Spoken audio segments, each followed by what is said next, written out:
Oke, sekarang kita akan melihat digital commerce marketing dan advertising strategies and tool. Apa aja yang kita bisa pakai ya. Nah, banyak banget ya tool-tool yang kita bisa pakai, mulai dari website, traditional online marketing, social marketing, mobile marketing, dan offline marketing. Ya, ini ada platformnya, ada example-nya, ada function-nya. Nanti kalian bisa lihat ya, ternyata banyak sekali variasinya. Nah, sekarang kita lihat satu persatu ya. Yang pasti banyak sekali opsi, tinggal kita lihat yang mana yang paling sesuai dengan customer kita. Ya, jadi kalau customer-nya itu paling banyaknya pakai apa gitu ya. Itu jadi sebenarnya itu yang kalian harus pikirkan. Oke. Cuman untuk website ya, untuk website saya menyarankan tetap ada gitu, mau yang mana juga, biar gimana pun tinggal sekarang si websitenya itu kita kalau misalnya kalian tidak menggunakan, kalau kalian e-commerce sih udah pasti ada websitenya ya. Tapi kalau misalnya kalian cuman mau jualan misalnya lewat Topet sama Shopee mungkin malah nggak terlalu perlu, tapi kalau misalnya kalian pengen ada profil, saya tetap menyarankan harus ada gitu website untuk perkenalan produk, gitu ya, minimum. Baik ya, nah yang pertama kita bisa lihat, ini contoh situs ya. Situs website adalah major tool untuk menciptakan hubungan awal dengan customer ya. Nah ini sebagai contoh, ini Marketplace ya. Marketplace ini dia kita bisa lihat di situs ini, dan menurut saya ini khususnya untuk produk yang berupa jasa itu adalah sesuatu yang penting harus ada, dan ini akan mencerminkan image dari perusahaan tersebut. Nah, yang kedua, kita bisa search engine advertising ya, search engine marketing ya.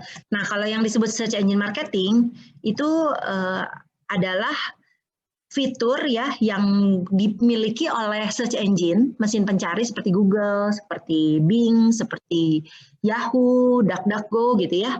Nah, pada saat kita orang ada calon customer search sesuatu dengan keywords tertentu, nanti bisa mengeluarkan hasil. Nah, tinggal kita mau berbayar atau mau gratis. Nah, kalau gratis itu dalam konotasi bahwa kita nggak bayar si situsnya ya, si search engine-nya ya. Nah, kalau yang search engine advertising, kita misalnya bayar ke Google, pakai Google AdWords. Nah, nanti kalau kita bayar, berarti iklan kita akan muncul paling atas setiap kali kata kunci itu dicari. Oke. Kalau SEO, itu kita melakukan optimisasi dengan pinter-pinter menaruh kata kunci yang memang dibutuhkan. Nah ya, jadi seperti itu. Tinggal kita pilih aja yang mana. Kalau saya sih merasa dua-duanya harus kerjakan ya.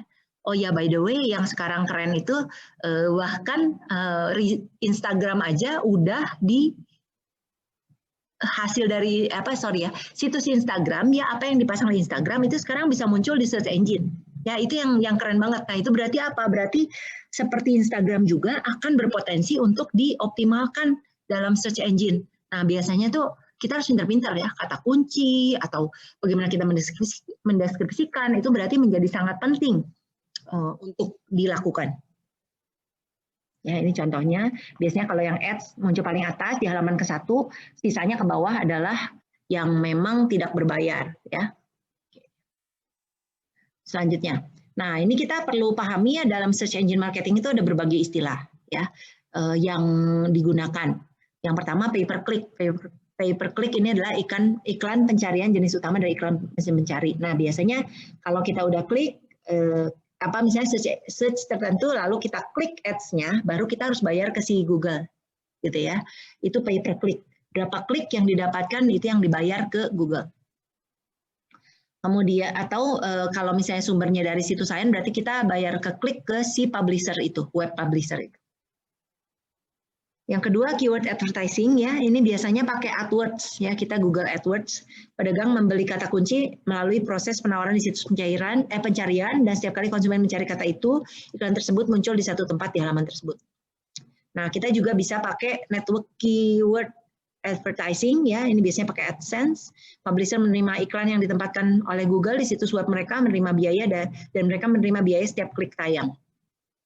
Nah, jadi ini ada dua hal yang sebetulnya kalian perlu bedakan. Kalau AdWords itu berarti yang pakai siapa? Perusahaan yang mau advertise. Ya. Nah kalau AdSense apa? Kalau AdSense ini adalah fitur yang dipakai oleh publisher. Jadi kayak kalian, misalnya kalian adalah blogger, ya kalian blogger. Nah nanti kalian register aja akun, kalian bikin akun di AdSense ya, AdSense. Terus kalian list si situs kalian itu di akun AdSense itu. Nah, nanti kalian boleh milih ada iklan apa yang mau dipasangin di situs kalian. Tinggal biasanya sih yang berhubungan ya, yang berhubungan dengan apa yang kalian tayangkan. Misalnya kalau kalian blogging tentang bagaimana bermain musik gitu ya. Nah, mungkin nanti iklan-iklannya yang berhubungan dengan menjual alat musik. Kalau misalnya kalian reviewer kuliner gitu ya. Nah, mungkin nanti yang bisa dipasang situ adalah iklan-iklan dari kuliner.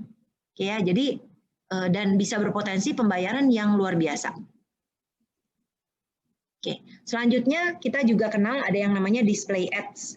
Ya, display ads adalah pesan promosi yang bisa direspon oleh pengguna dengan mengklik banner dan mengikuti link ke deskripsi atau penawaran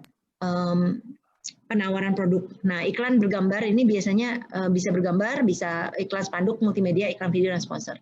Nah, jadi ini waktu saya search ya, saya sebenarnya lagi search di freepik.com ya, saya lagi search satu kata kunci, terus public speaking, terus keluarlah ini ya. Sebetulnya ini ganti-ganti loh, bukan ini aja. Jadi setiap kali saya klik lagi nanti diganti lagi. Nah, Lululemon ini produk yang populer buat olahraga ya. Sebenarnya saya bertanya-tanya kenapa dia bisa muncul. Mungkin dia tahu gitu. Sebenarnya saya ada trace-nya, ada cookie di mana menunjukkan bahwa saya sering search hal-hal berhubungan dengan olahraga. Ya, mungkin aja kali ya, nggak tahu. Saya juga kelihatannya seperti itu. Oke, nah jenis display ad sendiri, kalau yang tadi yang Lululemon itu banner ad ya. Nah, kita juga kenal ada yang namanya rich media sama video. Kalau banner ad kan seperti tadi menampilkan pesan promosi dalam kotak persegi panjang di bagian bawah atau bawah atau atas layar komputer. Kalau rich media ini biasanya pakai interaktif. Jadi pas muncul ya, ini kayak video gini. Nanti iklannya itu bisa kita klik atau gimana. Ini ada di sini watch video gitu ya. Si smart watch video. Kalau kita klik, nah itu menjadi rich media ads. Ini jenisnya dalam rich media ads. Nah, kalau yang video ad, nah biasanya iklan-iklan seperti ini juga bisa muncul dalam halaman, bisa sebelum, selama, atau setelah konten. Ya, jadi kalau di YouTube apalagi ya banyak banget ya. Ini sih Facebook ya. Jadi Facebook dan percaya nggak percaya, actually it's quite effective gitu ya. Hal-hal semacam ini, display ads. Oke, selanjutnya email marketing. Nah ini ya, saya terus terang ya, kadang-kadang suka berpikir gini loh, email, emangnya orang masih ngecek email gitu ya? Mungkin itu pertanyaan kita yang paling besar gitu ya. Saya sendiri agak malas ngecek email, tapi saya belakangan kepaksa gitu ya, kepaksa ngecekin email lagi, karena sekarang banyak email berhubung, jadi bedanya kalau saya ngerasa kalau saya senang baca message saja di WhatsApp atau Telegram. Tapi kadang-kadang suka hilang kalau di WhatsApp apalagi ya, kalau Telegram biasanya nggak hilang sih. Nah jadi saya masih tetap pakai email ya, saya tetap cari di email juga gitu ya. Dan percaya nggak percaya ternyata email marketing itu masih cukup efektif ya, walaupun mungkin efektivitasnya agak lebih menurun, tapi kita selalu bisa menggunakan ini karena biasanya nggak hilang gitu ya si email marketing itu.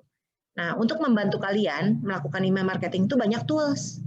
Ya, seperti MailChimp, Constant Contact, Aweber, Infusionsoft, Exact Target, EMA, Graphic Email, sama Vertical Response ini yang paling populer. Ya, nah kalau misalnya saya sendiri pengguna MailChimp ya sama Constant Contact. Nah jadi kita bisa masukkan list dari email pelanggan kita atau leads kita, terus nanti kita emailkan berapa lama sekali bisa. Ya, nah tentunya juga ada ilmunya ya buat ngecek buat ngirim pesannya kayak apa supaya orang mau buka emailnya gitu ya. Jadi itu tuh ternyata memang ada teorinya gitu untuk itu. Oke. Kemudian selanjutnya lead generation marketing. Nah, jadi marketing lead generation ini maksudnya buat apa? Buat mendapatkan calon pelanggan kita. ya. Jadi caranya gimana? Biasanya kita pengen ngumpulin kontak dia, ya. Jadi ini sebagai salah satu contoh, ini adalah dari Hootsuite, ya. Hootsuite dia tulis sign up today free, masukin email, masukin nama, masukin password, terus confirm password, sign up, ya. Nah ini email ini mereka taruh paling atas, menarik ya. Karena apa? Karena memang itulah cara dia nanti selanjutnya bisa mengkontak kita.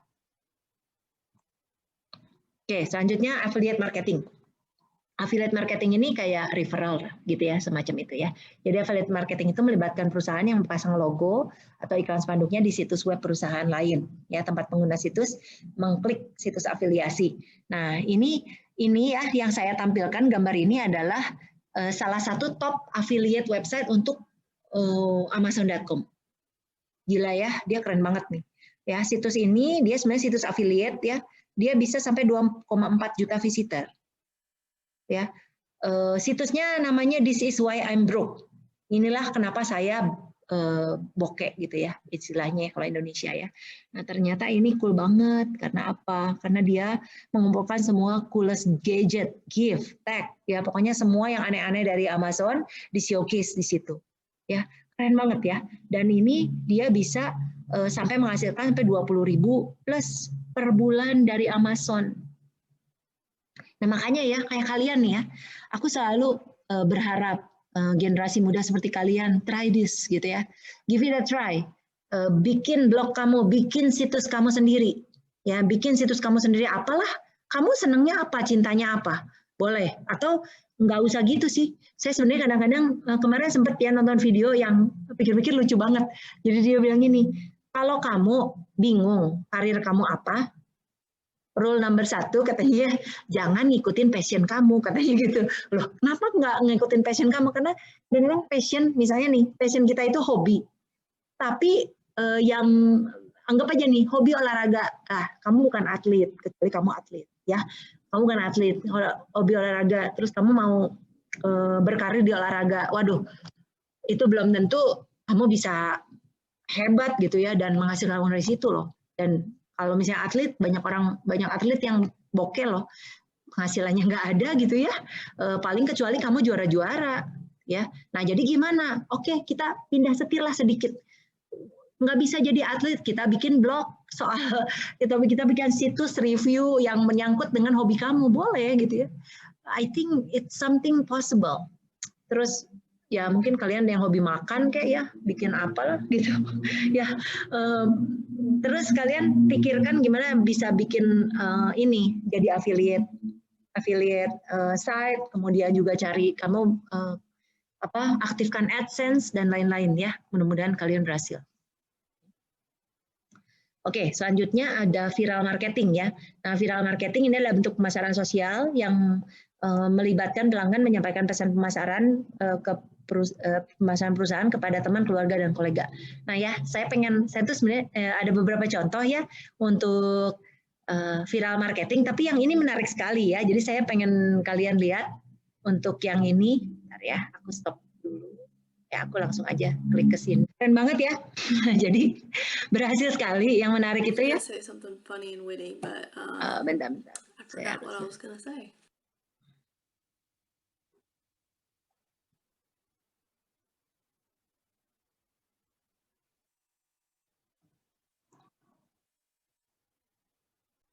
Nah, jadi yang menarik sekali ya, luar biasa bukan? Itu merek Elf ya. Tadinya tidak sebanyak itu yang tahu, tidak sebanyak itu yang pakai, tapi dia keluarin TikTok Challenge, ternyata luar biasa. Dan memang mereka mentargetkan khusus ya, katanya Generation Z, dia Generation Z. Dan bahkan tadinya lagunya tuh belum ada kan. Nah, terus karena saking viralnya sama mereka dibuatlah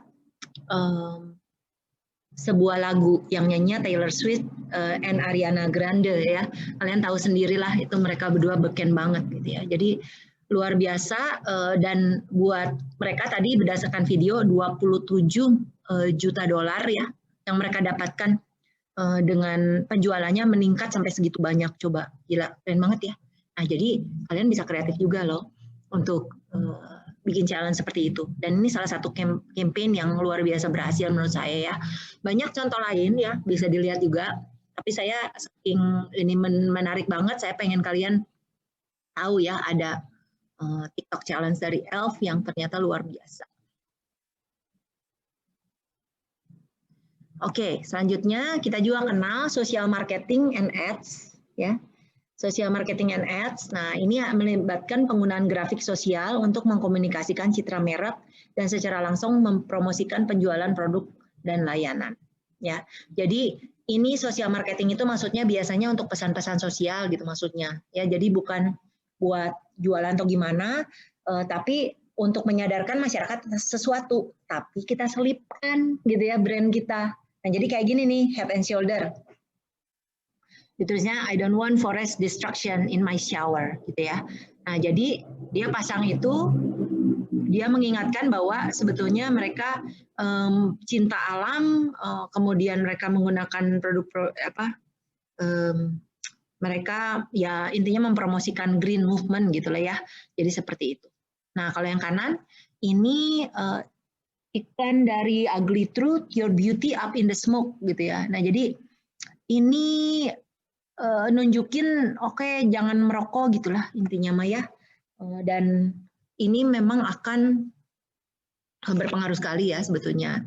Nah, jadi di sini ada pesan tobacco will destroy your face cell by cell from the inside out, that's the ugly truth ya. Berarti ini pesannya. Oke ya, nah jadi ini yang kita sebut social marketing, ada pesan sosial di dalamnya. Oke, selanjutnya ada mobile and local marketing and ads ya. Mobile and local marketing and ads melibatkan penggunaan iklan bergambar, iklan mesin pencarian ya, iklan video, iklan terus pesan-pesan seluler dan perangkat seluler seperti ponsel cerdas dan komputer tablet. Nah, dan ini biasanya didetek berdasarkan pengguna. Jadi kemarin saya cari-cari ya contoh yang paling menarik. Saya akhirnya dapatnya Macy's ya. Macy's ini sebetulnya perusahaan kayak Jogja Department Store, seperti kayak Matahari gitu lah ya. Tapi di domisilinya di Amerika. Dan dia caranya itu seperti ini. Ada text message, dia kirimkan kepada orang-orang yang subscribe, kemudian juga mereka tampilkan juga di dalam mobile apps mereka. Ya, jadi kalau rasanya sekarang memang udah trennya seperti ini sih. Saya sendiri suka sering dapat message juga di text message kalau ada promo. Melewati daerah tertentu juga bisa tuh. Jadi itu sebenarnya kerjasama sama Telkomsel atau provider lain ya. Itu ada, itu namanya push marketing. Jadi kalau kita lewat daerah situ misalnya dekat sama Dunkin Donat yang aku rasa ya. Dunkin Donat, apalagi yang sering teh. Pizza Hut gitu ya, Pizza Hut kadang-kadang sih, enggak sih, Dunkin Donat yang paling sering. Dunkin Donat deket mana nanti dia ada promo di branch apa gitu ya, nggak tahu nih kalian dapat nggak. Tapi karena saya pengguna Telkomsel, saya habisnya dapat kayak gituan. Oke ya, jadi ini satu hal yang tentunya bisa kita pakai sebagai e-commerce. Nah, satu hal yang perlu diingat dalam online marketing itu sebenarnya kita selalu sebaiknya adalah multi channel. Jadi bukan cuma satu ya. Multi-channel marketing kita menggabungkan offline dan online. Nah, ini adalah paling efektif. Cuma tinggal kita timbang-timbang aja yang mana berapa banyak yang mau kita alokasikan ke online, berapa banyak yang kita alokasikan ke offline. Ya, yang pasti biasanya satu nada, satu kampanye gitu ya, satu kampanye supaya kita bisa mendapatkan calon customer yang pada akhirnya kita bisa konversi menjadi pembeli. Ya, nah bisa dilihat di sini multi channel, bisa sosmed, physical location-nya sendiri, katalog, website, kita SEO ya tadi ya, SEA ya, search engine advertising, direct mail, surat yang dikirim, email, TV, mungkin nggak usah semua sih, tapi kalian bisa pakai beberapa dan tentunya dipertimbangkan yang mana yang lebih efektif